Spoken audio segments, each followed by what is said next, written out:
Academic writing और composition में आपका खैर मकदम है। मेरा नाम अनीसा फारूक। आज हम ब्लॉक 2 जिसका अनुमान है राइटिंग इफेक्टिवली, जिसमें हम आज यूनिट 5 और यूनिट 6 को पढ़ने जा रहे हैं। हमारे यूनिट 5 का अनुमान है द बेसिक्स ऑफ राइटिंग। इस यूनिट के साखत कुछ इस तरह है। सबसे पहले हम इस यूनिट के मकासद को देखेंगे, फिर हम इस यूनिट के का थोड़ा तारुफ देंगे, फिर हम बात करेंगे मुझे क्यों लिखना चाहिए यानी व्हाई शुड आई राइट। उसके बाद हम देखेंगे राइटिंग प्रोसेस यानी तहरीरी अमल जो है वो क्या है, उसको हम डिस्कस करेंगे। और आखिरकार हम इस यूनिट में देखेंगे जो राइटर्स का टूल किट होता है उसको हम देखेंगे, फिर हम आखिरकार इस यूनिट का खुलासा करेंगे। तो सबसे पहले हम इस यूनिट के मकासद पे आ जाते हैं। इस यूनिट में हम देखेंगे जो बेसिक्स ऑफ राइटिंग जो है उसके बारे में हम जानेंगे, उसके एम्स क्या हैं, हम किस तरह से बेसिक्स ऑफ राइटिंग हम किस तरह से सीखेंगे, बेसिक्स ऑफ राइटिंग में कौन कौन से एलिमेंट्स आते हैं वो हम इस यूनिट में डिस्कस करेंगे। और हम ये भी देखेंगे कि राइटर्स की जो टूल किट्स हैं वो क्या हैं, किस तरह से राइटर्स टूल किट्स का इस्तेमाल करते हैं, वो भी हम इस यूनिट में हम उनको भी डिस्कस करेंगे, जिनसे हमें एक एनकरेजमेंट मिलेगी कि राइटिंग किस तरह से स्टार्ट करनी है और राइटिंग प्रोसेस में कौन कौन से स्टेप्स हैं उनको हमें फॉलो करना है। तो ये सब हम इस यूनिट में डिस्कस करेंगे। अब आ जाते हैं हम इस यूनिट के तारुफ पे। अगर हम देखें कि हर कोई किसी न किसी तरीके से राइटिंग में इन्वॉल्व है यानी राइटिंग में एंगेज है, हर कोई रोज़मर्रा ज़िंदगी में राइटिंग का इस्तेमाल करता है, चाहे वो अपने दोस्त को टेक्स्ट कर रहा हो या ईमेल लिख रहा हो, या शॉपिंग से पहले जो लिस्ट बनाते हैं उसमें भी हम राइटिंग का इस्तेमाल करते हैं, या एग्ज़ाम्स में लिखने के लिए भी हम राइटिंग का इस्तेमाल करते हैं, या रिपोर्ट्स लिखने में राइटिंग का इस्तेमाल करते हैं, प्रोजेक्ट प्रपोजल लिखने में भी हम राइटिंग्स का इस्तेमाल करते हैं। तो इस तरह से हर कोई किसी न किसी तरीके से राइटिंग में इन्वॉल्व है। तो हमारा एक बेसिक बिलीव जो है, हम राइटर खाली उसको कहते हैं जो जिसका लिखना जो है उसका लिखना पेशा हो। हम उसको राइटिंग नहीं कहते हैं जैसे कि हमने फ्रेंड को टेक्स्ट किया या ईमेल लिखी या शॉपिंग में जाने से पहले हमने लिस्ट लिखा कि क्या क्या किस किस चीज़ की शॉपिंग करते हैं। तो इस तरह से खाली हम राइटर उसको नहीं कहेंगे जिसका पेशा यानी लिखने की तरह हो। तो हर कोई राइटिंग के साथ इन्वॉल्व है, राइटिंग के साथ कनेक्टेड है। राइटिंग जो है ये एक एसेंशियल कम्युनिकेशन टूल है जिससे हम इंफॉर्मेशन को एक्सचेंज करते हैं, अपने आइडियाज़ जो है इससे एक्सप्रेस करते हैं।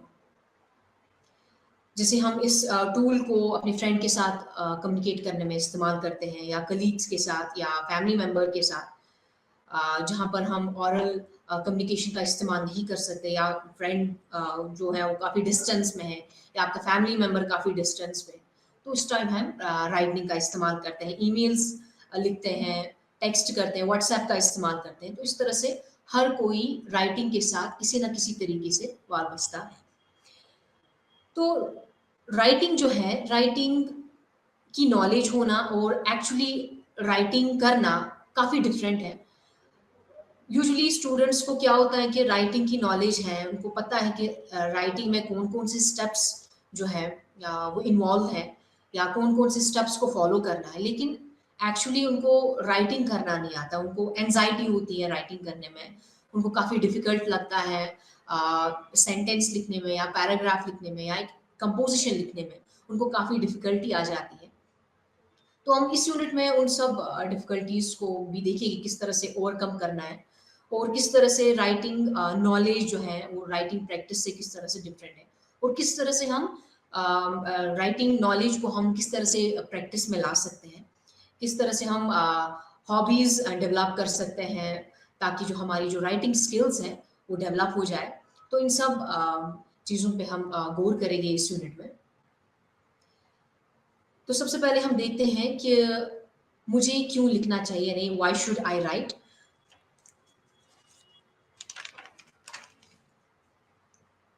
अगर हम इस पे बात करेंगे व्हाई शुड आई राइट, लिखने के लिखना क्यों चाहिए, लिखना क्यों ज़रूरी है और हमें कब लिखना चाहिए, तो तहरीर तजुर्बा करने के लिए हम लिखते हैं, या जिसको हम कहते हैं राइट टू एक्सपीरियंस। ये भी एक प्रैक्टिकल, ये फंक्शनल एस्पेक्ट है। इस तरीके से हम राइट कर सकते हैं, या राइट टू थिंक, या write to create, write to learn. तो इस तरह से हम राइट करते हैं। चाहे सबसे पहले हम बात करते हैं तजुर्बा करने के लिए लिखना, हम किस तरह से, जिसको हम कहते हैं कि राइट टू एक्सपीरियंस। यानी जैसे एक फोटोग्राफर होता है, फोटोग्राफर किस तरह से अम, किसी भी मूवमेंट को स्पेशल बनाता है, यानी वो उस मूवमेंट को कैद करता है अपने कैमरे में। उसी तरह से राइटर भी अपने एक्सपीरियंस को किस तरह से वो कैप्चर करता है और उसको राइटिंग मटेरियल में उसको पेश करता है। तो इस तरह से जैसे फोटोग्राफर है वो भी एक मूवमेंट को क्रिएट करता है, यानी ब्यूटी ऑफ मूवमेंट को वो कैप्चर करता है। उसी तरह से राइटर जो है वो भी अपनी लाइफ की यानी एक्सपीरियंस जो इसका होता है, यानी या कोई यूनिक मोमेंट होगा उसका, उसको उसको राइटिंग पीस में उसको क्रिएट करता है, जो काफ़ी वर्थ होता है दूसरों के साथ शेयर करने के लिए, या पेपर पे लिखने के लिए। तो उसको अपने थॉट्स को, अपने आइडियाज़ का, अपने ऑब्जर्वेशन को वो पेन डाउन करता है, यानी उनको पेपर पे लिखता है। तो इसी तरह से राइटिंग प्रोसेस जो है ये स्टार्ट हो जाती है।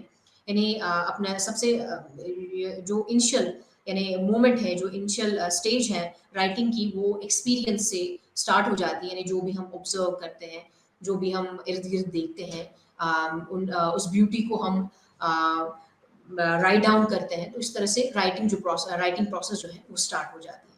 इस तरह से राइटिंग जो है वो प्रैक्टिस में आ जाती है।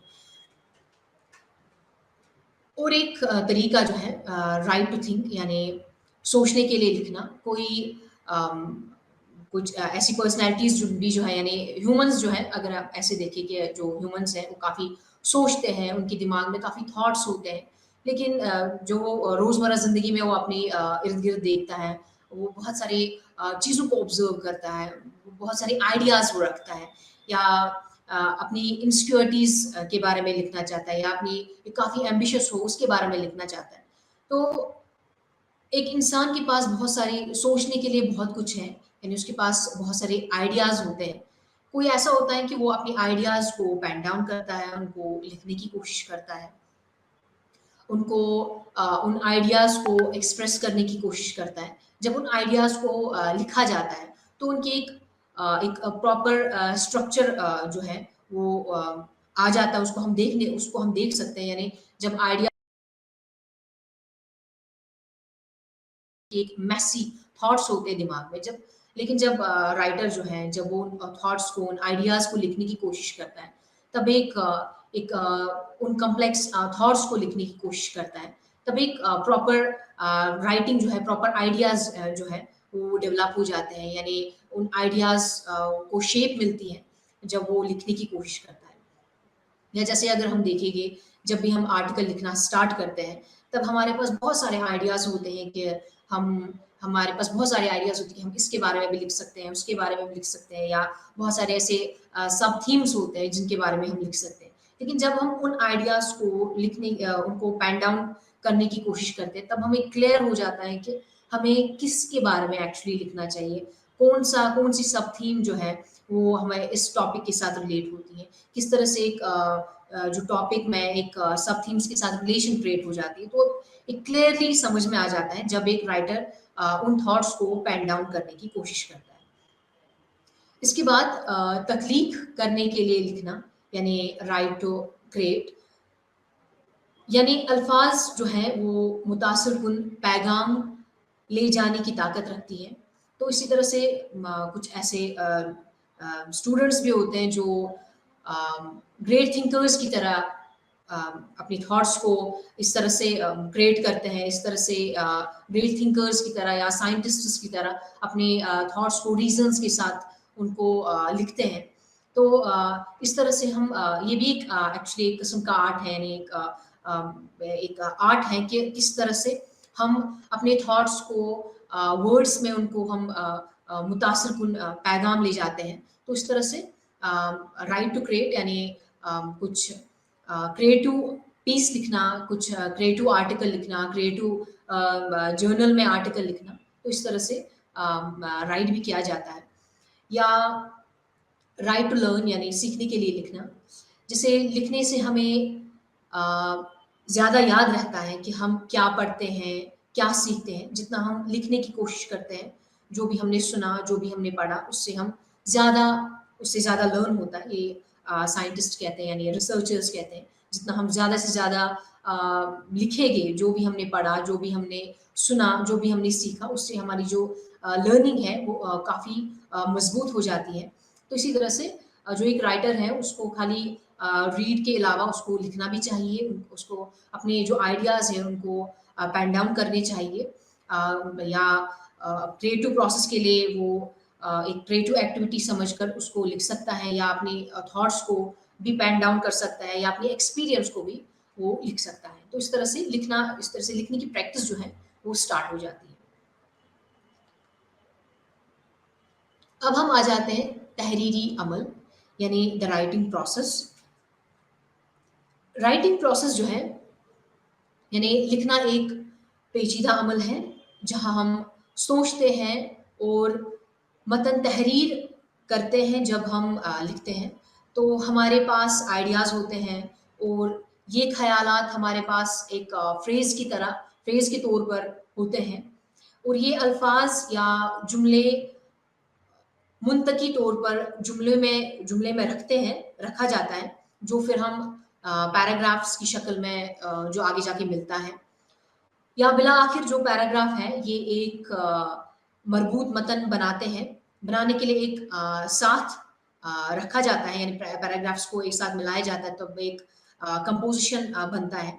यानी इस तरह से कहा जाए कि वर्ड्स जो हैं, जब वर्ड्स को हम मिलाते हैं तब एक फ्रेज बनता है, या फ्रेज को मिलाते इस तरह से सेंटेंस बनता है, और सेंटेंस को जब हम मिलाते हैं बहुत सारे सेंटेंसेस को, एक कोहेरेंट टेक्स्ट बनता है, और कोहेरेंट टेक्स्ट बनने के बाद पैराग्राफ्स, इसी तरह से पैराग्राफ्स बहुत सारे जब हम पैराग्राफ्स लिखते हैं एक कंपोजिशन बनता है।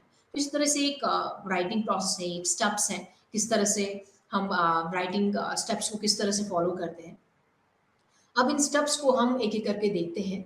सबसे पहला मरहला नंबर 1, जिसको हम अपने कार्य को समझना, ये किसके लिए है? यानी सबसे पहले जो मरहला 1 है, उस मरहला ये है कि हमें राइटर को सबसे पहले ये समझना चाहिए कि उसका रीडर कौन है? उसके जो उसने एक राइटिंग पीस लिखा है, उसका रीडर कौन हो सकता है? उसको पढ़ने वाला कौन हो सकता है? तो सबसे पहला यही स्टेप है कि एक रीडर को समझना जो बहुत सारे ऐसे लोग हैं जो राइटिंग में इन्वॉल्व रहते हैं, रोज़मर्रा ज़िंदगी में वो राइट करते रहते हैं। उनको शौक होता है कि वो राइटिंग प्रोसेस में इन्वॉल्व रहे। अगर आप भी उनमें से एक हैं, तो आप एक लिस्ट बना सकते हैं, यानी आप कौन-सी राइटिंग एक्टिविटी करते हैं, उनका पर्पस क्या है? अगर आप राइटिंग एक्टिविटी करते हैं, तो उस राइटिंग एक्टिविटी का पर्पस क्या है, और उस राइटिंग एक्टिविटी का रीडर कौन हो सकता है? अब हम इनको देखेंगे, तो मरहला नंबर 1 जो है कि अपने कार्य को समझना। तो सबसे पहले हमें अपने कार्य को समझना चाहिए कि हमारा कार्य कौन है, हमारा रीडर कौन है, तब हम एक इफ़ेक्टिव राइटिंग लिख सकते हैं। समझने के लिए यानी रीडर को समझने के लिए हमें क्या करना चाहिए, हमें कुछ एक एक्टिविटी करनी है। अगर आप लिखने के शौकीन हैं, अगर आप लिखते हैं, तो आप ये एक्टिविटी कर सकते हैं। आप उनका लिस्ट बना सकते हैं जो आप राइटिंग एक्टिविटी करते हैं। यानी आप कोई भी दिन में कोई भी रिटन एक्टिविटी करते हैं, तो उनका लिस्ट बना सकते हैं। लिस्ट बनाने के बाद आपको उनका ये लिखना है, पर्पस उनका क्या है। अगर आप राइटिंग एक्टिविटी करते हैं, तो उनका पर्पस क्या है, और पर्पस लिखने के बाद आपको ये भी लिखना है कि उनका जो रीडर है वो कौन-सा रीडर है। यानी आपकी जो क्या वो फ्रेंड है, क्या वो ऑडियंस है, कौन-सी ऑडियंस है, लार्ज ऑडियंस है या ग्रुप है, आप वो लिख सकते हैं। इससे आपको पता चलती है कि जो रीडर है वो कौन है, और किस तरह से आप रीडर को नज़र में रखकर आप उसको लिखते हैं। तो अब हम देखते हैं कि एक रिटन पीस जो है हम किस तरह से रीडर को समझने की कोशिश करते हैं। एक एग्जांपल लेते हैं, जैसे आप अपने फ्रेंड को टेक्स्ट कर रहे हैं, व्हाट्सएप कर रहे हैं, और व्हाट्सएप में लिख रहे हैं कि आपके साथ एक इंसिडेंट हुआ, एक फ़नी इंसिडेंट हुआ है, तो आप उसको लिखेंगे और अपने फ्रेंड को भेजेंगे। लेकिन आपको ये एक्सप्लेन करने की ज़रूरत नहीं है, आपका जो ये कंटेंट का बैकग्राउंड क्या था या कंटेंट को एक्सप्लेन करने की ज़रूरत नहीं है, क्योंकि जो फ्रेंड है वो आपके साथ पूरी तरह से वाकिफ़ है। तो आपको कंटेंट एक्सप्लेन करने की ज़रूरत नहीं है। आप ईज़िली फ्रेंड को अपने इस हादसे के बारे में बता सकते हैं थ्रू व्हाट्सएप। अब इसके बरअक्स हम लेते हैं, अगर आपको एक प्रोफ़ेसर को आपको ईमेल करना है। जब आप प्रोफ़ेसर को ईमेल करते हैं, तब आप एक टोन जो है, फॉर्मल टोन जो है वो सेट करते हैं और जितना हो सके आप एरर्स को अवॉइड करते हैं या फॉर्मल टोन जो है उसको बरकरार रखते हैं, तब आप प्रोफ़ेसर से जाके अपने असाइनमेंट के बारे में उसको ईमेल कर सकते हैं।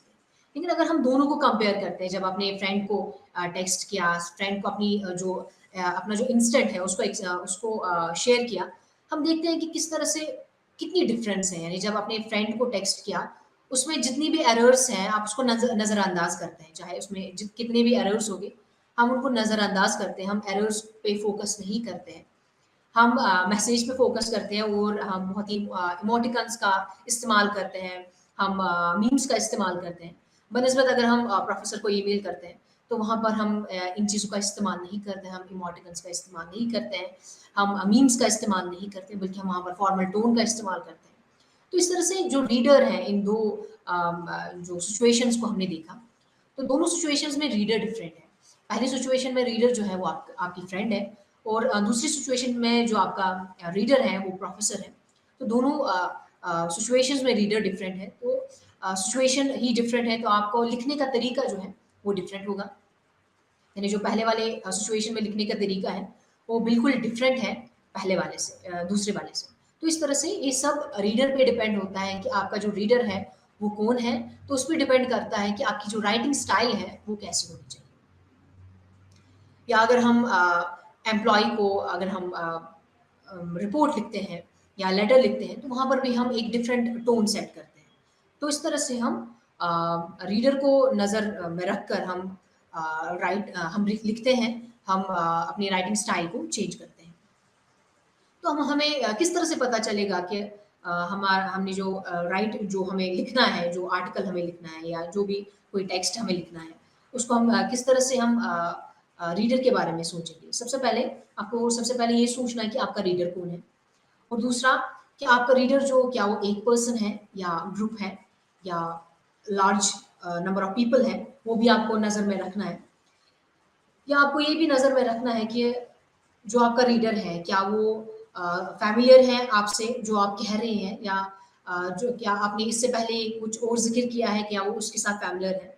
आपको इन चीज़ों का ख़्याल रखना है और ये भी देखना है कि जो आपके रीडर का इंटरेस्ट है, उसको भी देखना है, तब जाके आपको राइट करना है, कोई भी टेक्स्ट को राइट करना है।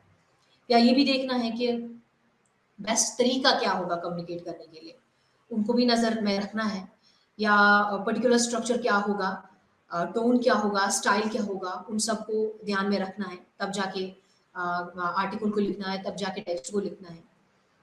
तो इस तरह से जब हम ये सब सवाल खुद से करते हैं एज़ अ राइटर, तो हम इस तरह से आंसर्स हमें मिलते हैं कि हमारा राइटर कौन होगा, हम किस तरह की राइटिंग करना चाहेंगे, किस तरह से एक इफ़ेक्टिव राइटिंग जो है वो हम क्रिएट कर सकते हैं, हम बना सकते हैं, इफ़ेक्टिव पीस हम बना सकते हैं। तो इसी तरह हम आते हैं स्टेप नंबर 2 पे, यानी मरहला 2, जिसको हम कहते हैं finding the purpose, what is your intent, यानी मकसद तलाश करना, आपका इरादा क्या है वो देखना। यानी आप जब आप पहले देखते हैं कि आप ऑडियंस कौन है, यानी जैसे आपने देखा आपका ऑडियंस कौन है, आपका रीडर कौन है इस टेक्स्ट को पढ़ने का। जब वो टेक्स्ट को पढ़ेगा वो कौन होगा, क्या वो इंडिविजुअल पर्सन होगा, क्या वो ग्रुप होगा, क्या वो लार्ज ऑडियंस होगी। जब आप इन चीज़ों को नज़र में रखेंगे, यानी अपने पर्पस को आइडेंटिफाई करेंगे कि आपका जो रीडर है उसको आइडेंटिफाई करेंगे, उसके बाद आप देखेंगे कि आपका पर्पस क्या होगा, राइट करने का पर्पस क्या होगा।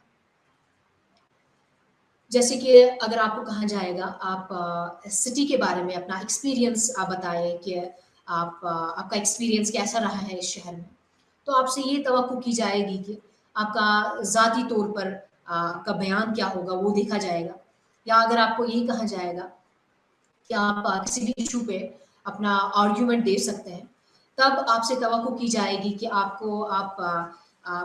कायल करने वाले अंदाज में लिखते हैं कि नहीं या लिखेंगे कि नहीं।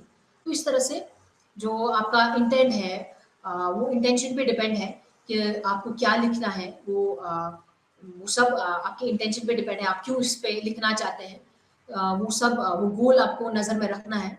जब आपने रीडर को नज़र में रखा, उसके बाद जो नेक्स्ट स्टेप है, वो आपको गोल अपना देखना है कि आप क्यों इस पॉइंट पे लिख रहे हैं या क्यों अपना एक्सपीरियंस दे रहे हैं। जब आप अपना एक्सपीरियंस दे रहे हैं, तो आपसे क्या तवक्को की जाती है, तो आपसे कौन-सी किस्म की जो राइटिंग है, वो तवक्को की जाती है। या अगर आप आर्गुमेंटेटिव टेक्स्ट टेक्स्ट लिखते हैं, तो आपसे कौन-सी किस्म की जो राइटिंग है, वो तवक्को की जाती है।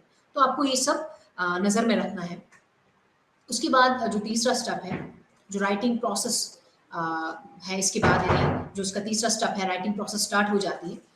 राइटिंग प्रोसेस में इसमें बहुत सारे स्टेप्स हैं। इसमें सब स्टेप्स ये हैं कि प्री राइटिंग प्रोसेस, यानी pre writing process writing process से पहले हो जाती है। यानी इसमें जो ख़यालात होते हैं, उनको कागज़ पे लिखा जाता है और उनको तराशा जाता है, उनको एक कोहेरेंस क्रिएट की जाती है, उनको वज़ाहत, ताकि वो वज़ाहत हासिल कर सकें उनसे। तो राइटिंग प्रोसेस में सबसे पहले हम देखेंगे प्री राइटिंग स्ट्रैटेजीज़ क्या हैं। प्री राइटिंग मतलब इसमें माइंड मैपिंग हो सकती है। माइंड मैपिंग मतलब जब आपके पास आइडियाज़, आपके पास बहुत सारे आइडियाज़ होते हैं, किसी मुद्दे पर लिखने के लिए बहुत सारे आइडियाज़ होते हैं, बहुत सारे सब आइडियाज़ होते हैं। तो जब आप ये सब दिमाग में रहता है आपके पास, ये सब आइडियाज़ रहते हैं, काफ़ी मेस में रहते हैं ये आइडियाज़।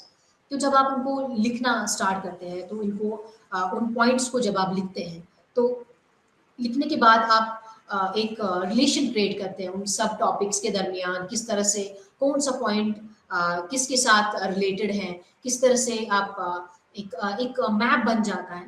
तो उसको हम माइंड मैपिंग कहते हैं। इसके लिए आजकल सॉफ्टवेयर्स आ जाते हैं जो माइंड मैपिंग टूल्स हैं इसके लिए, जहाँ पर हम अपने आइडियाज़ को लिखते हैं, उन आइडियाज़ को देखते हैं कि किस तरह से आइडियाज़ आपस में कनेक्ट हो जाते हैं। तो वो हमें मदद देता है कि जो ये आर्टिकल हम लिखने जा रहे हैं, जो हम टेक्स्ट लिखने जा रहे हैं, वो किस तरह से कितना कोहेरेंट हो सकता है, किस तरह से उनकी जो रिलेशन जो है वो आपस में जो अंडरस्टैंडिंग होगी, वो किस तरह से होगी, एक प्रॉपर एक आउटलाइन क्रिएट हो जाती है। तो इस तरह से माइंड मैपिंग जो है, जो नेक्स्ट स्टेप है, वो है आस्किंग क्वेश्चंस। यानी माइंड मैपिंग करने के बाद हम इसके अलावा हम क्वेश्चंस रेज कर सकते हैं। यानी अगर हम किसी टॉपिक के बारे में लिखना चाहते हैं, हम खुद से सवाल कर सकते हैं। जिसकी एक एग्जांपल लेते हैं, अगर आप किसी रेस्टोरेंट में अगर आप गए हो, आप चाहते हैं कि आप वहाँ के फूड के बारे में लिखें कि वहाँ का फूड कैसा है, आपको कैसा लगा, उस रेस्टोरेंट के बारे में आप क्या कहना चाहते हैं, आप उस रेस्टोरेंट को अपने फ्रेंड को किस तरह से रेफर करेंगे।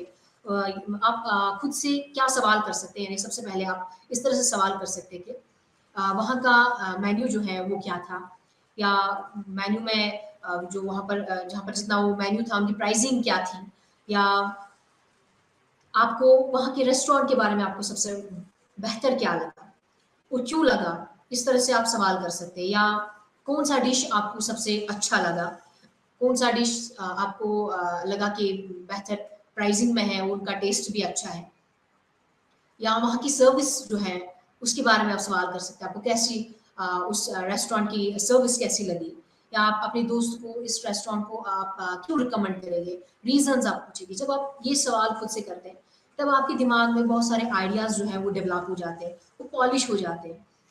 यानी अगर आप इस टॉपिक के रिलेटेड लिखना चाहते हैं कुछ भी, यानी रेस्टोरेंट के फूड के बारे में, पर्टिकुलर रेस्टोरेंट में फूड के बारे में लिखेंगे, तो जब आप ये सवाल खुद से करेंगे, तो आपके जो आइडियाज़ हैं वो पॉलिश हो जाएँगे, आपके आइडियाज़ जो हैं वो पूरी तरह से इलॉबरेट हो जाएँगे। आपको भी खुद पता चलेगी कि आपको क्या लिखना है। तो इस तरह से जब आप खुद से सवाल करते हैं, तो एक अंडरस्टैंडिंग खुद डेवलप हो जाती है। उसके बाद जो नेक्स्ट स्टेप है, यानी मरहला 4 जो है, वो है developing ideas, how to research. Research किस तरह से करनी है। रिसर्च एक इम्पॉर्टेंट मरहला है किसी भी आर्टिकल को लिखने के लिए, किसी भी टेक्स्ट को लिखने के लिए रिसर्च करना बहुत ही ज़रूरी है।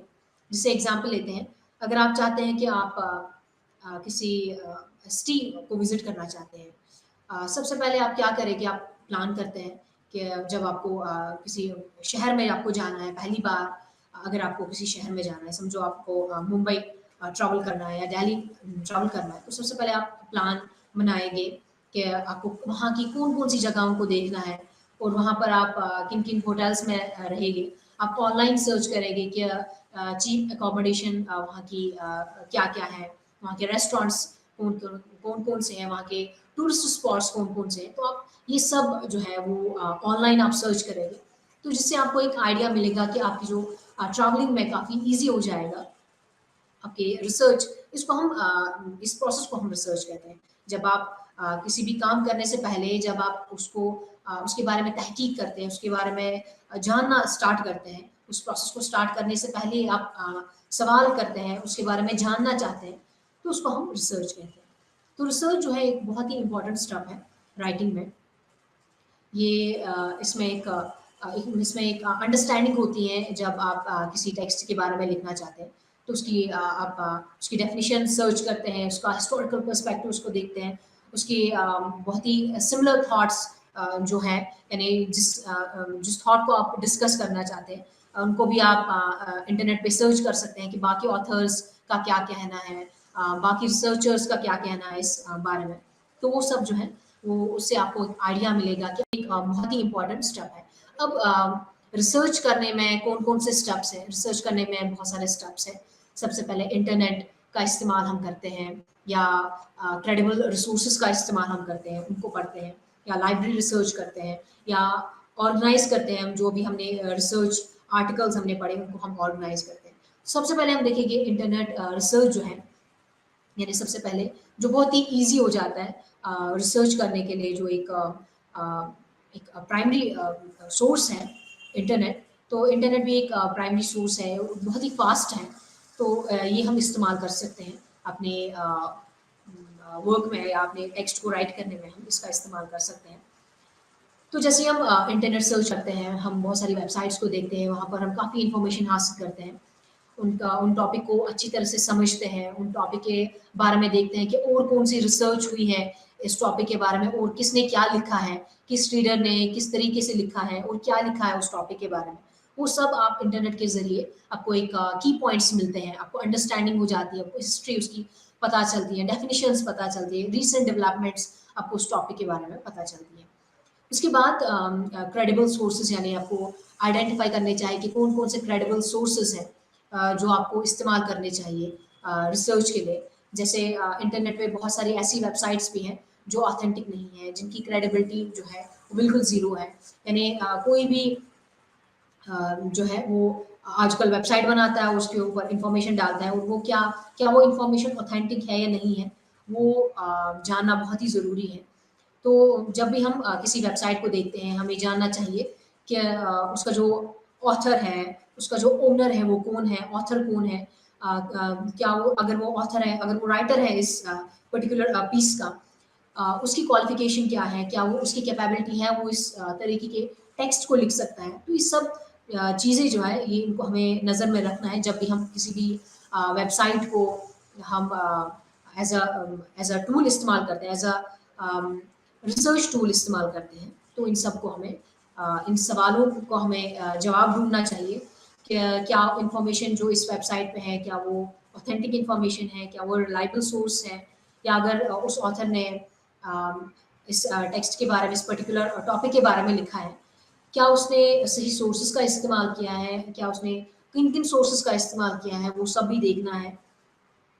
और क्या ये इन्फॉर्मेशन ये वेरिफाइड है कि नहीं है? इस तरह से हम क्रेडिबल सोर्सेज़ का इस्तेमाल कर सकते हैं। इसके बाद हम लाइब्रेरी रिसर्च हम करते हैं। लाइब्रेरी रिसर्च यानी लाइब्रेरी रिसर्च जो है ये प्राइमरी सोर्स माना जाता है। लेकिन आजकल लाइब्रेरी जो है ये काफ़ी ये उसमें इतनी अ, यानी इसमें काफ़ी टाइम लगता है एज़ कम्पेयर टू इंटरनेट का इस्तेमाल करना। लेकिन इंटरनेट में क्रेडिट करना चाहिए। हमें लाइब्रेरीज़ में बुक्स का इस्तेमाल करना चाहिए जो रिलेटेड टॉपिक जो रिलेटेड टॉपिक पे बुक्स जितनी भी होगी, उनको हमें पढ़ना चाहिए। तो लाइब्रेरीज़ का इस्तेमाल करना बहुत ही ज़रूरी है।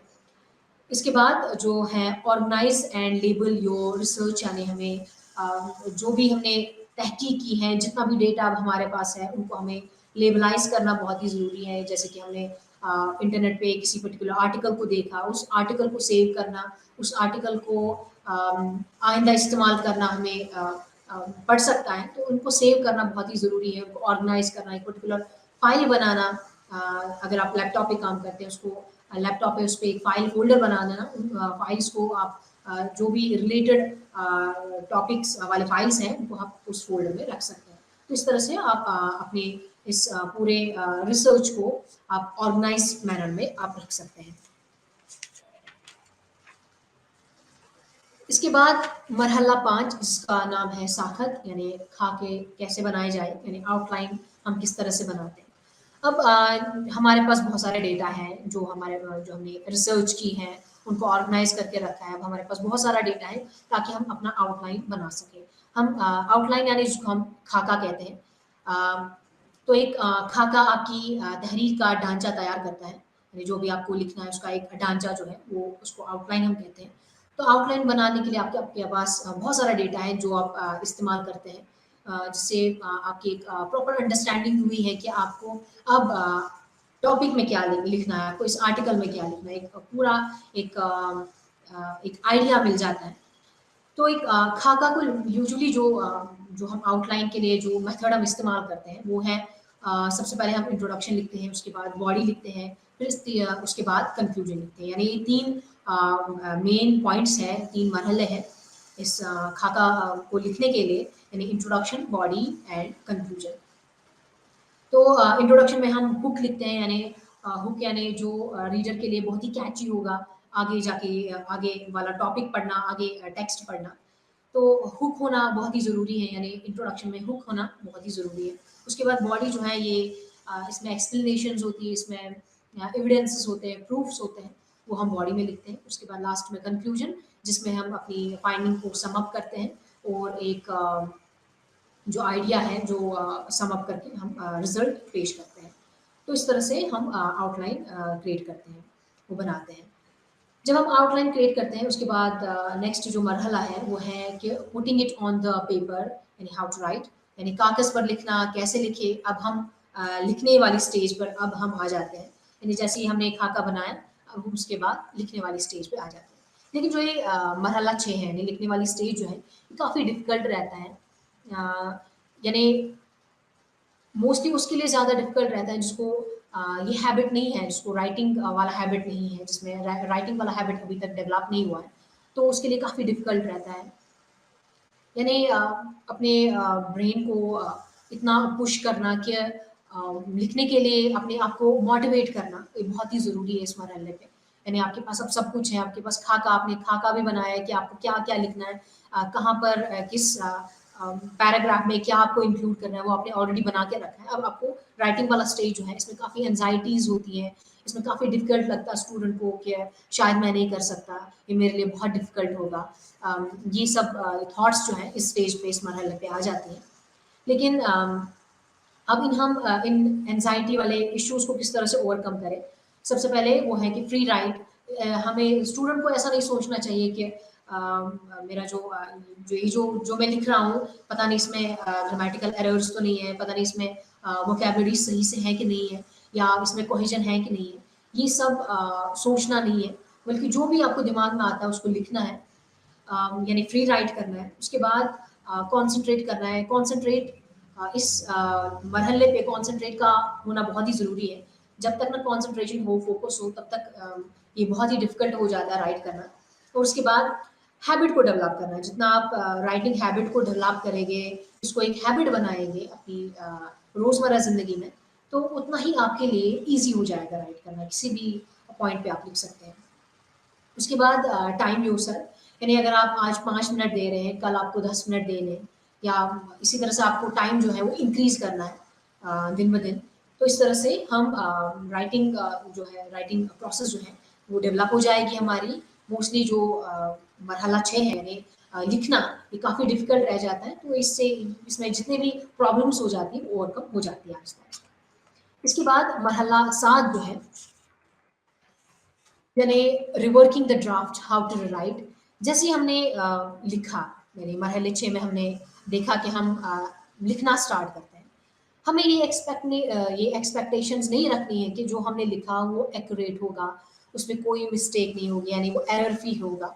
ये हम एक्सपेक्टेशंस नहीं कर सकते, क्योंकि ये जो पहला वाला ड्राफ्ट है उसमें बहुत सारी मिस्टेक्स होती हैं।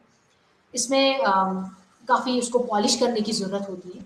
इसलिए जो मरहला 7 है वो इसीलिए बनाया गया है, ताकि जो ड्राफ्ट में जितनी भी प्रॉब्लम्स हैं, जितने भी एरर्स हैं वो हम इसमें ओवरकम कर सकते हैं। यानी इसको हम जब हम अपने ड्राफ्ट को फिर से पढ़ते हैं, फिर से हम उसको देखते हैं कि क्या इसमें कोहेरेंस है, इस टेक्स्ट में जो भी हमने पैराग्राफ लिखा या कुछ सेंटेंस लिखा है, आर्टिकल लिखा, इसमें प्रॉपर कोहेरेंस है, या जो मैं बोलना चाहता हूँ, क्या उसमें वो प्रॉपरली मैं बोल रहा हूँ, क्या वो जो ये टेक्स्ट है प्रॉपरली वो एक्सप्रेस कर रहा है कि नहीं। तो इस तरह से इसमें रिवाइज करने की ज़रूरत होती है। तो इस स्टेज पे राइटर्स जो है वो इस स्टेज पे इसको काफ़ी रिवाइज करते हैं। जितना हम इस स्टेज पे रिवाइज करने की कोशिश करते हैं ड्राफ्ट को, उतना ही जो हमारा जो टेक्स्ट है वो पॉलिश्ड होता है। तो इसमें काफ़ी पेशेंस की भी ज़रूरत होती है, यानी खुद ही देखना कि एक क्रिटिकल थिंकिंग डेवलप करना, क्रिटिकल तरीके से अपने आर्टिकल को, इस ड्राफ्ट को एग्जामिन करना कि क्या ये सही है, किस तरह से सही है, कौन से पॉइंट्स कहाँ पर होने चाहिए और क्यों होने चाहिए। ये सब जो है इस सवाल करने की ज़रूरत है, इसी ताकि जो हमारे जो ड्राफ्ट है, जो हमारा टेक्स्ट है वो अच्छा बन सके। तो इस स्टेज पे ये सब बहुत ही ज़रूरी होता है। इसके बाद जो है मरहला 8, जिसको हम कहते हैं एडिटिंग या प्रूफ रीडिंग। एडिटिंग में अगर हम देखें, एडिटिंग और रिविजन में बहुत डिफरेंस है। रिविजन में ये भी हो सकता है कि इसमें राइटर जो है वो अफ्रेश स्टार्ट कर सकता है या नई तरीके से स्टार्ट कर सकता है इस स्टेज पे। उसको ऐसा लग सकता है कि जो मैंने लिखा वो सही तरीके से वो एक्सप्रेस नहीं हो रहा है। वो या वो जो इसने लिखा, जो राइटर ने लिखा, उसको कभी-कभार ऐसा लगता है कि जो मैंने लिखा वो मुझे लिखना नहीं चाहिए, मुझे एक डिफरेंट पर्सपेक्टिव लेना चाहिए। तो इस स्टेज पे रिविजन वाले स्टेज यानी जो 7th वाले स्टेज है, इस पे ये सब देखने को मिलता है। लेकिन जो 8th वाला स्टेज है यानी एडिटिंग वाला स्टेज, इस पे मेजर चेंज नहीं आती है। इसमें यूजुअली एरर्स देखे जाते हैं, पंक्चुएशन एरर्स, ग्रामेटिकल एरर्स, क्या वोकैबुलरी सही से इस्तेमाल की गई है, वर्ड्स का सही से इस्तेमाल हुआ है। तो इस स्टेज पे, एडिटिंग वाले स्टेज पे यही देखा जाता है। और उसके बाद प्रूफ रीडिंग में हम गौर से देखते हैं कि कहीं पर कोई पंक्चुएशन एरर तो नहीं है, कहीं पर कोई मिस्टेक तो नहीं है। तो प्रूफ रीडिंग में इस तरह से देखते हैं। तो इसी तरह से फिर हम फाइनल वाले स्टेज पे आ जाते हैं, जब हम हमारा जो टेक्स्ट है वो पूरा तैयार रहता है। तो ये सब स्टेजेस थी जो हम राइटिंग प्रोसेस में इस्तेमाल करते हैं। तो इसके अलावा अब हम देखते हैं कि जो मुसन्निफ जो है वो किन टूल किट्स का इस्तेमाल करता है, यानी राइटर्स की टूल किट्स क्या है, वो राइटिंग के दौरान किन किन टूल्स का इस्तेमाल करता है। सबसे पहले माइक्रोसॉफ्ट वर्ड जो है उसका इस्तेमाल होता है। राइटर्स ज़्यादातर माइक्रोसॉफ्ट वर्ड का इस्तेमाल करते हैं, जहाँ पर वो लिखते हैं, जहाँ पर वो एडिटिंग, जहाँ पर वो सबसे पहले फ्रॉम द जो राइटिंग प्रोसेस में जितने भी स्टेजेस हैं वहाँ पर ही स्टार्ट करता है। तो वर्ड जो है वो एक बहुत ही इंपॉर्टेंट सॉफ्टवेयर है जो राइटर्स इस्तेमाल करते हैं। उसके बाद गूगल डॉक्स का भी आजकल बहुत ज़्यादा इस्तेमाल होता है। गूगल डॉक्स में ये है कि जो आपका सेकंड ऑथर होगा, या आप अपने फ्रेंड को दिखाना चाहते हैं या अपने टीचर को दिखाना चाहते हैं, ईजिली उसको शेयर कर सकते हैं। गूगल डॉक को ऑनलाइन आप शेयर कर सकते हैं अपने फ्रेंड के साथ, अपने को ऑथर के साथ उसको शेयर कर सकते हैं, अपने टीचर के साथ उसको ईजिली शेयर कर सकते हैं। और उसके बाद ग्रामरली आजकल ज़्यादा इस्तेमाल होता है। ग्रामरली एक डिसेंट टूल है जो हम राइटिंग में इस्तेमाल करते हैं, जिससे हमारी जो स्पेलिंग एरर्स जो हैं वो उससे काफ़ी रिड्यूस होती हैं, जिससे ग्रामेटिकल मिस्टेक्स हैं वो भी ओवरकम हो जाती हैं। या जहाँ पर जो मेजर जहाँ पर हम ज़्यादा फोकस नहीं कर पाते हैं, या कभी-कभार राइटर जो है वो बहुत ही अ, उसको ये सब समझ में नहीं आता है कि कहाँ पर उसकी जो ये एरर्स हैं वो कहाँ पर हैं। वो कभी-कभार पॉइंट आउट नहीं करता, क्योंकि वो काफ़ी यूज़्ड हो गया है ना अपनी राइटिंग मटीरियल को पढ़ते-पढ़ते वो काफ़ी यूज़्ड हो गया उसके साथ। तो इसीलिए उसको काफ़ी डिफ़िकल्ट हो जाता है उन एरर्स को पॉइंट आउट करना। तो इसीलिए हम इन टूल्स का इस्तेमाल करते हैं, ताकि जो ये माइनर एरर्स हैं, यानी ग्रामेटिकल एरर्स हैं, पंक्चुएशन एरर्स हैं, ये हम ओवरकम कर सकें अपने टेक्स्ट में। तो इसीलिए राइटर्स हैं इन टूल्स का इस्तेमाल करता है। अब हम देखते हैं इस यूनिट का खुलासा करते हैं। इस यूनिट में हमने देखा कि राइटिंग प्रोसेस जो है इनमें कौन से स्टेजेस हैं, किस स्टेज पे हमें क्या करने की ज़रूरत है, किस तरह से हम राइटिंग प्रोसेस को या राइटिंग एंजाइटी को किस तरह से ओवरकम करते हैं, किस तरह से हमें हैबिट डेवलप करना है राइटिंग लिखने के लिए, और किस तरीके के टेक्स्ट्स होते हैं। या हमने ये भी देखा कि टूल किट्स जो है राइटर्स किस तरह से टूल किट्स का इस्तेमाल करते हैं, वो भी हमने इस यूनिट में देखा। अब हम आ जाते हैं यूनिट 6 पर, जिसका अनुमान है how to write a paragraph, यानी पैराग्राफ को किस तरह से लिखा जाता है। तो इस यूनिट का साकर कुछ इस तरह है। सबसे पहले हम इस यूनिट के मकासद को देखते हैं, फिर हम देखेंगे कि एकेडमिक मजमून में पैराग्राफ क्या है, यानी what is paragraph in academic ऐसे, उसको हम देखेंगे। फिर हम बात करेंगे बॉडी पैराग्राफ, जिसमें हम देखेंगे कि मौजू का जुमला क्या है, यानी टॉपिक सेंटेंस जिसको हम कहते हैं, या दावा जो उसको हम क्लेम कहते हैं, वो भी हम डिस्कस करेंगे। सबूत यानी जिसको हम एविडेंस कहते हैं। उसके बाद साइटेशन, ये भी हम देखेंगे। हवाला जो हम टेक्स्ट में इस्तेमाल करते हैं, दूसरे राइटर्स का, दूसरे ऑथर्स का हवाला हम देते हैं, तो वो भी हम इस यूनिट में देखेंगे। फिर हम बात करेंगे क्लोज रीडिंग हम किसको कहते हैं, या इसके बाद इंट्रोडक्टरी पैराग्राफ क्या होता है, क्लोजिंग पैराग्राफ क्या होता है। तो इन सब टॉपिक्स पे, इन सब टॉपिक्स पे हम बात करेंगे इस यूनिट में। तो सबसे पहले आ जाते हैं हम इस यूनिट के ऑब्जेक्टिव पे, यानी मकासद पे। इस यूनिट में हम देखेंगे कि बॉडी पैराग्राफ हम किसको कहते हैं, इंट्रोडक्टरी पैराग्राफ क्या होता है, या कंक्लूडिंग पैराग्राफ क्या होता है, वो सब हम इस यूनिट में हम डिस्कस करेंगे। और ये भी देखेंगे कि जो टॉपिक सेंटेंस हैं, टॉपिक सेंटेंस क्या है, थीसिस स्टेटमेंट क्या है, वो सब हम इस यूनिट में डिस्कस करेंगे। और ये भी देखेंगे कि मेन क्लेम्स को किस तरह से रेज करना है, उनको एविडेंस के साथ किस तरह से उनको दिखाना है, उनको प्रूफ एज अ बैकअप उनको दिखाना है, प्रूफ के जरिए, यानी एविडेंस के जरिए हमें उनका इस्तेमाल करना है, जो हमें क्लेम को सपोर्ट करता है। या पैरेंथेटिकल साइटेशन जो है, उनको हम किस तरह से इस्तेमाल करते हैं, ये सब हम इस यूनिट में देखेंगे। तो सबसे पहले आ जाते हैं पैराग्राफ, जो हम एकेडमिक राइटिंग में इस्तेमाल करते हैं, एकेडमिक एसेज में हम पैराग्राफ लिखते हैं, उस पर हम बात करते हैं। तो सबसे पहले अगर देखा जाए पैराग्राफ हम किसको कहते हैं। पैराग्राफ जो है ये मतन का एक ब्लॉक होता है, यानी एक इम्पोर्टेंट ब्लॉक होता है, जो आमतौर पर एक ही आइडिया को तैयार करता है या एक मखसूस फंक्शन को अंजाम देता है, और मुंतकी दलील में किसी खास कदम की नुमाइंदगी करता है, उसको हम पैराग्राफ कहते हैं।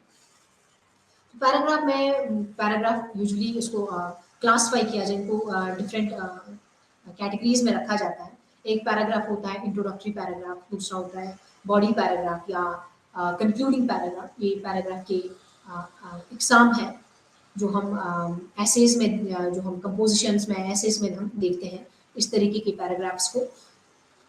और हम इस यूनिट में अब हम देखते हैं कि बॉडी पैराग्राफ जो है वो क्या है। बॉडी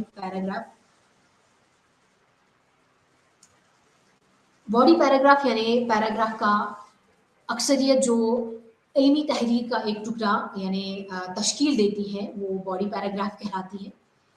यानी बॉडी पैराग्राफ जो है थीम के अंदर वो एक दलील, एक ख्याल पैदा करता है, एक ख्याल रखता है जो आपकी दलील को मुंतकी अंदाज में तरकीब देता है, उसको हम बॉडी पैराग्राफ कहते हैं। तो बॉडी पैराग्राफ का स्ट्रक्चर कैसा होता है, इसका एक लॉजिकल स्ट्रक्चर होता है, एक लॉजिकल तरीके से ये एक सीक्वेंस स्टेप्स फॉलो करता है।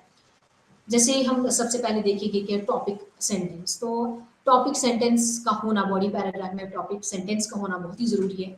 टॉपिक सेंटेंस जो है, टॉपिक सेंटेंस में मेन आइडिया रहता है, जो आप टॉपिक रहते हैं लिखते हैं, तो उस टॉपिक का जो मेन आइडिया है उसको हम टॉपिक सेंटेंस कहते हैं।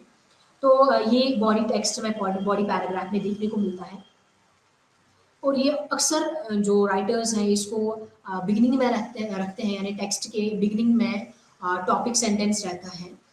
तो जिस तरह से यहाँ पर एक एग्जांपल है, यहाँ पर जो अमृता शेरगिल ने इस टेक्स्ट को लिखा है, जिसका अनुमान है modern art imitating the form of the past. तो ये अमृता शेरगिल ने लिखा है इस टॉपिक को।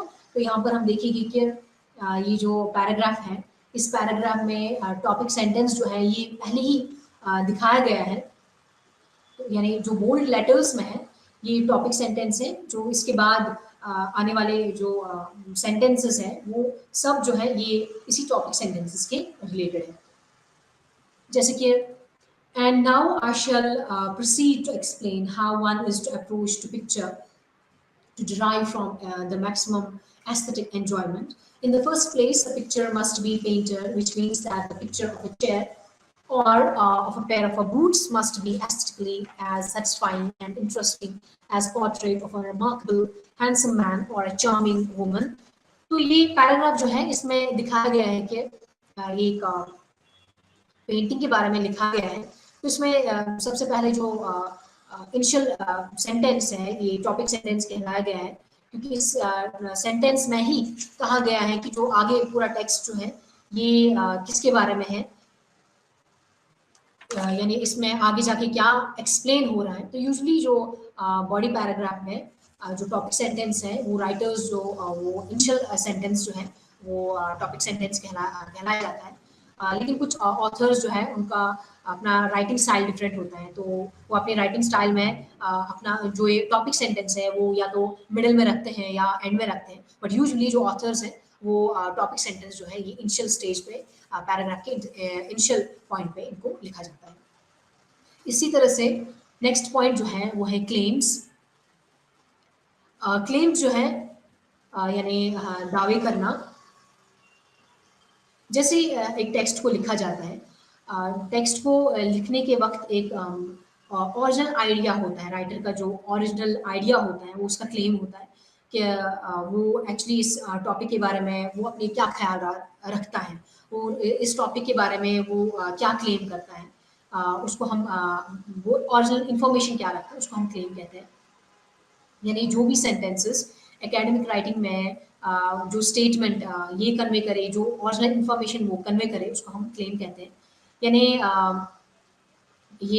इसको हम इस डेफिनेशन में हम अगर इसको हम डेफिनेशन इसकी बताए क्लेम की क्या है, कि क्लेम जो है ये एक स्टेटमेंट है जो आइडियाज़ या ऑब्जर्वेशन जो राइटर की होती है वो कन्वे करता है।